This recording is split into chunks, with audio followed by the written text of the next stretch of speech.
అందరికీ నమస్కారం. ఈరోజు నాకైతే గోరంట్ల మండలం పుట్టగుండ్లపల్లికి చెందిన రామచంద్ర రెడ్డి అంకుల్ అయితే ఫోన్ చేశాడు.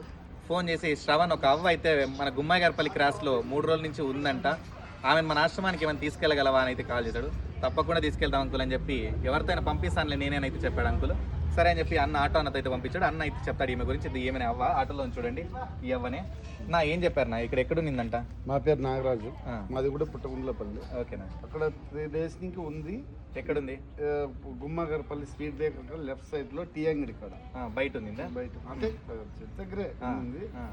అక్కడ ఉండదనుకున్నా 3 days నుంచి ఉంది. సరే రామచంద్ర రెడ్డి అని ఫోన్ చేసి శ్రావణ్కి ఫోన్ చేసినాను. ఈ ముసలావన్నీ అక్కడ జాగ్రత్తగా తీసుకెళ్ళి అప్పచెప్పిరా అని మాకు చెప్పాడు. ఇట్లా బయట ఎవరైనా ఉంటే మనమే అన్ని తీసుకొస్తున్నాం కదా, అందుకోసం అన్న ఇక్కడైతే సేఫ్గా ఉంటుందని చెప్పి ఆమెనైతే ఇక్కడ పంపించారు. ఈ అవ్వ అయితే ఎవరో అవ్వ పేరు అయితే చెప్పట్లేదంట. ఒకసారి అవ్వ మీకు ఎవరైనా తెలిసింటే, ఈ అవ్వ ఎవరైనా మీకు ఏమైనా ఐడియా ఉంటే ఒక్కసారి నాకు కామెంట్ ద్వారా తెలియజేస్తారనుకుంటున్నా. చూడండి, ఎవరైనా గుర్తుపట్టి మీ వాళ్ళైతే ఎవరైనా మీకు తెలిసినా ఈ వీడియోని షేర్ చేస్తారని మనస్ఫూర్తిగా కోరుకుంటున్నాను. Thank you.